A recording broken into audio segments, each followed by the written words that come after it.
नमस्कार दोस्तों, अगर आप भी टाटा आईपीएल में चेन्नई सुपर किंग्स और दिल्ली कैपिटल्स के बीच खेले गए 17वें एवं सबसे रोमांचक महामुकाबले को देखने के बाद खुश हैं, तो हमारी इस वीडियो को एक लाइक करना नहीं भूलिएगा दोस्तों। टाटा आईपीएल में आज एक और सबसे रोमांचक सांस रोक देने वाला महामुकाबला खेला गया, जिसमें आज ऋतुराज गायकवाड़ की कप्तानी में चेन्नई सुपर किंग के सामने अक्षर पटेल की कप्तानी वाली दिल्ली कैपिटल्स टीम मौजूद थी। इस महामुकाबले में जब चेन्नई के मैदान पर टॉस फेंका गया तो अक्षर पटेल ने टॉस जीतकर पहले बल्लेबाजी करने का फैसला किया और चेन्नई सुपर किंग को पहले गेंदबाजी करने के लिए आमंत्रित किया। जहां पर इस महामुकाबले में दिल्ली कैपिटल्स की तरफ पहले बल्लेबाजी करने के लिए दो घातक बल्लेबाज मैदान में उतरे, जहां पर आज इस महामुकाबले में जैक फ्रेजर मैकगर्क और लोकेश राहुल के कंधों पर अपनी टीम को खतरनाक और विस्फोटक ओपनिंग शुरुआत दिलाने की जिम्मेदारी थी। तो वहीं चेन्नई की तरफ से पहला ओवर खलील अहमद लेकर आए और 5वीं गेंद पर खलील अहमद ने जैक फ्रेजर मैकगर्क को रविचंद्रन अश्विन के हाथों कैच आउट कराकर पवेलियन वापस भेज दिया और आज बिना खाता खोले ही मैकगर्क को पवेलियन जाना पड़ा। इसके बाद बल्लेबाजी करने के लिए अभिषेक पोरेल मैदान पर आए और फिर पारी के दूसरे ओवर में सामने बल्लेबाजी कर रहे अभिषेक पोरेल ने मुकेश चौधरी को दूसरी गेंद पर आगे डाली गई गेंद को सामने की ओर शॉट लगाकर गैप में चौके के लिए भेज देते हैं, जबकि तीसरी गेंद पर तो शॉर्ट पिच गेंद को अभिषेक पूरे ने शानदार इंतजार करके एक लंबा मिड विकेट की ओर शॉट लगाया, गगनचुंबी 6 हासिल किया। जबकि चौथी गेंद पर अभिषेक ने तूफान मचा दिया और एक शानदार बाहरी किनारा लेकर विकेट कीपर के ऊपर से गेंद सीमा रेखा से बाहर 4 रन के लिए चली गई।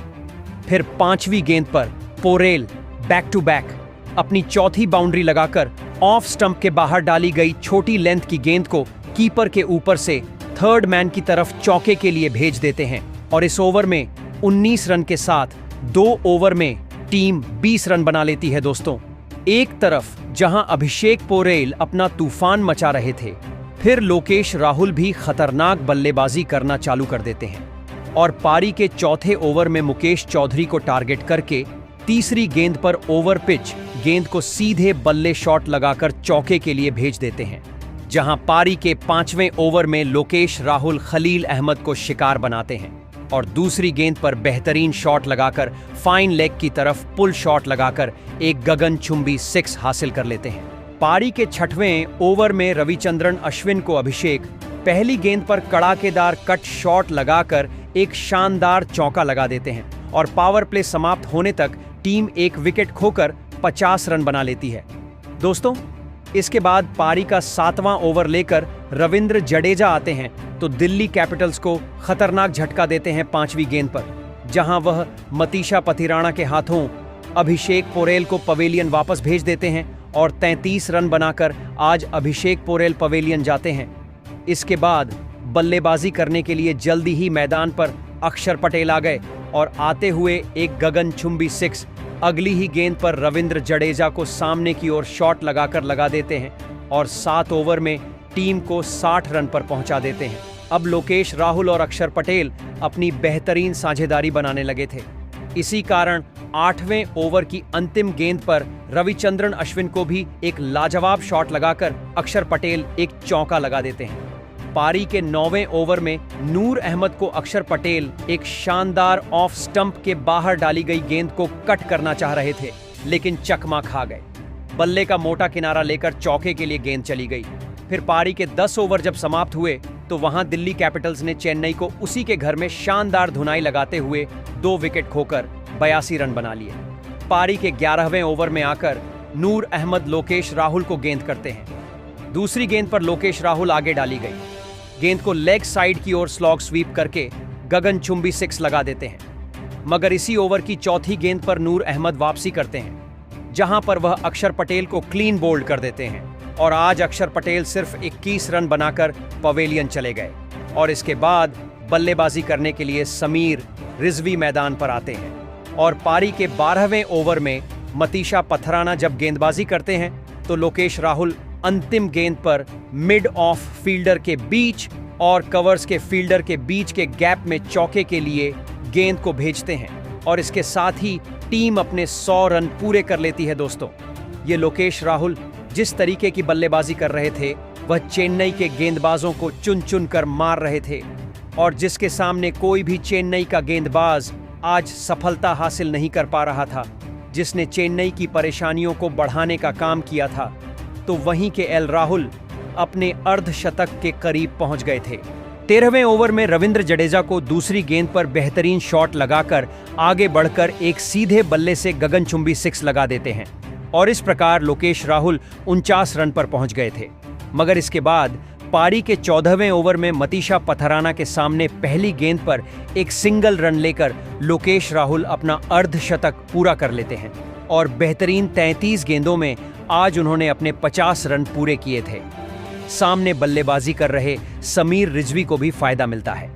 वह 5वीं गेंद पर पथराना को लेंथ में छोटी डाली गई गेंद को मिड विकेट की तरफ पुल शॉट लगाकर एक चौका लगा देते हैं, तो लोकेश राहुल 15वें ओवर में पहली गेंद पर नूर अहमद को फुल लेंथ की गेंद को शानदार सामने की ओर शॉट लगाकर एक चौका लगाते हैं। इसी ओवर की चौथी गेंद पर नूर अहमद को लोकेश राहुल के द्वारा एक और पसंदीदा शॉट घुटना टिकाते हुए स्वीप करके लगाया जाता है। अंतिम गेंद पर समीर रिजवी यहां से एक शानदार सीमा रेखा से बाहर 6 के लिए गेंद को भेज देते हैं। इस प्रकार 15 ओवर समाप्त होने तक टीम 3 विकेट खोकर 138 रन बना चुकी थी, जहां पूरा दबाव अब चेन्नई के गेंदबाजों पर था और बेहतरीन बल्लेबाजी करते हुए लोकेश राहुल ने दिल्ली कैपिटल्स की शुरुआती विकेट गिरने के बावजूद भी अपनी टीम को एक अच्छी स्थिति में रखा था। इस पारी के 16वें ओवर में मुकेश चौधरी को लोकेश राहुल चौथी गेंद पर रिवर्स स्कूप शॉट लगाते हुए एक शानदार चौका लगा देते हैं। अब टीम बेहतरीन आगे बढ़ रही थी। इन दोनों के बीच में एक बेहतरीन साझेदारी पनप चुकी थी। टीम ने 146 रन बना लिए थे, मगर फिर खलील अहमद आकर 17वें ओवर में पहली गेंद पर रविंद्र जडेजा के हाथों समीर रिजवी को कैच आउट करा देते हैं। आज समीर रिजवी 20 रन बनाकर पवेलियन चले गए।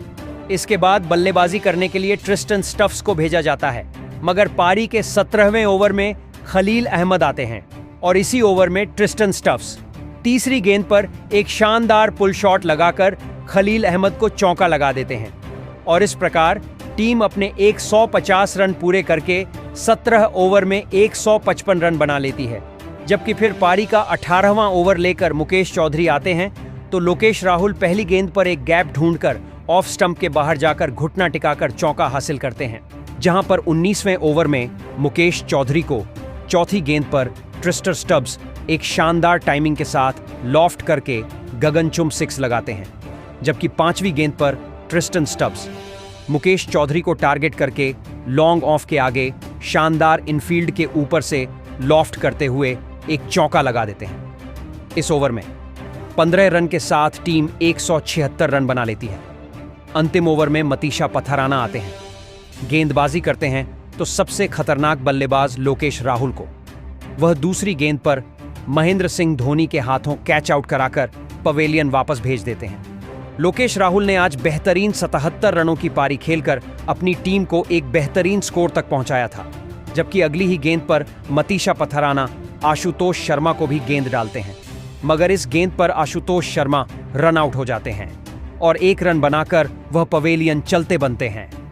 निर्धारित 20 ओवर में आज दिल्ली कैपिटल्स ने 6 विकेट खोकर 183 रन बना लिए थे और चेन्नई सुपर किंग्स को चेस करने के लिए उसके ही घर में 184 रन का लक्ष्य दिया था।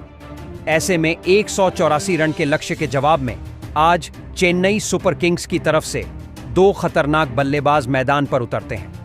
आज इस महामुकाबले में अपनी टीम को एक तूफानी शुरुआत दिलाने की जिम्मेदारी रचिन रविंद्र और डेविन कॉनवे के कंधों पर थी, जहां पर पारी के दूसरे ओवर में मुकेश कुमार आकर टीम को तगड़ा झटका देते हैं। वह 5वीं गेंद पर रचिन रविंद्र को कैच आउट करके पवेलियन की राह दिखा देते हैं और आज महज 3 रन बनाकर रचिन रविंद्र पवेलियन चले जाते हैं। इसके बाद बल्लेबाजी करने के लिए कप्तान ऋतुराज गायकवाड़ आते हैं। आते ही वह तीसरे ओवर की पहली गेंद पर मिचेल स्टार्क को एक बेहतरीन ONF स्टंप पर डाली गई फुल लेंथ की गेंद को कवर्स और मिडफील्डर की बाजू से चौके के लिए भेज देते हैं, मगर ऋतुराज गायकवाड़ भी आज कुछ कर पाते।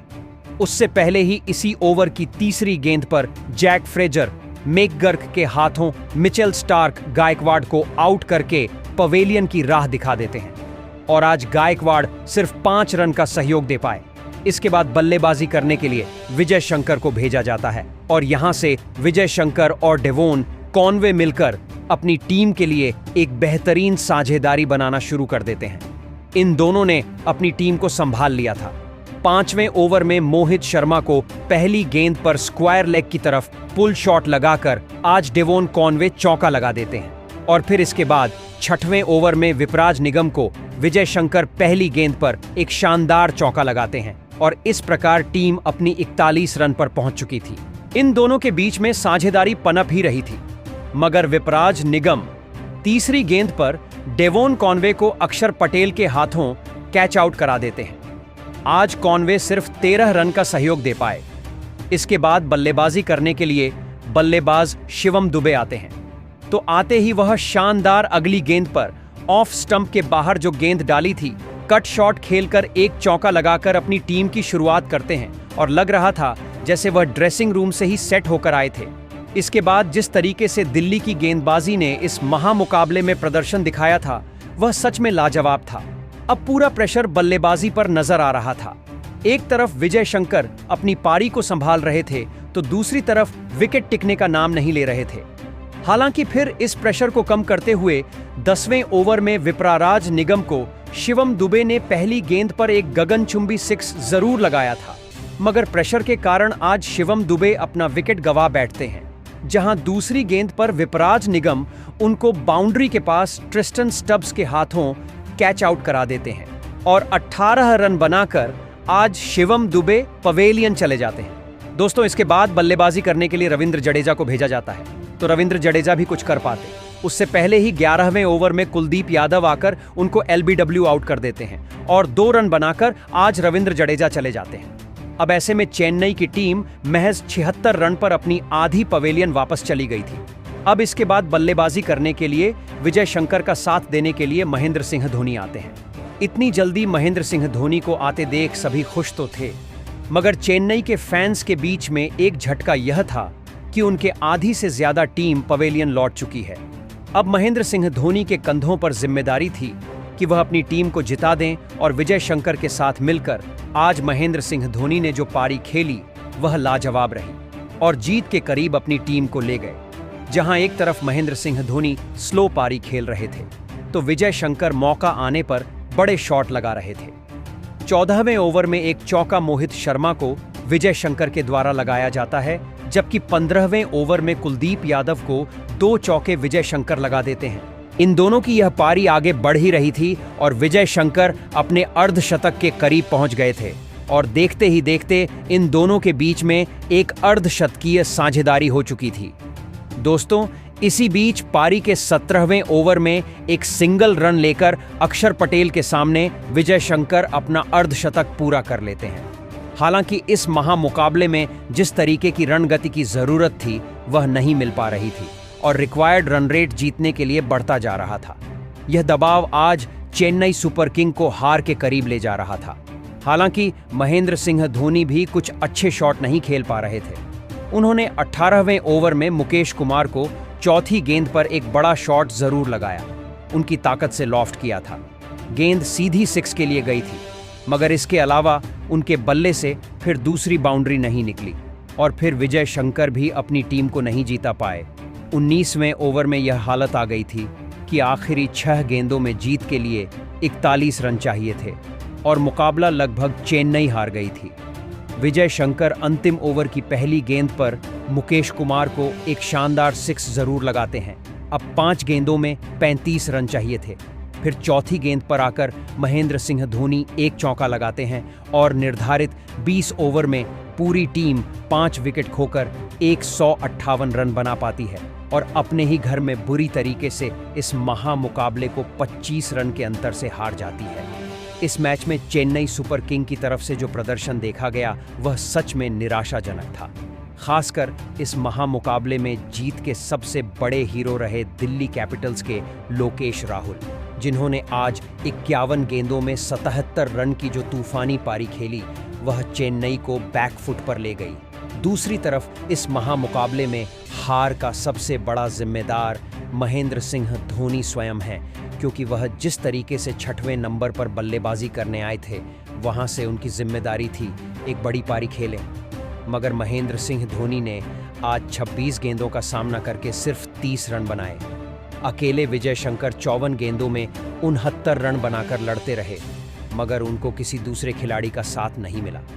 इस महामुकाबले में चेन्नई हार गई है और यह चेन्नई की बहुत बड़ी इस आईपीएल में तीसरी हार है। ऐसे में वह पॉइंट्स टेबल बहुत नीचे पहुंच गई है। तो आपके अनुसार इस महामुकाबले में चेन्नई की हार का मुख्य जिम्मेदार कौन है? कमेंट में बताएं और नए हैं सब्सक्राइब करना नहीं भूलें। धन्यवाद।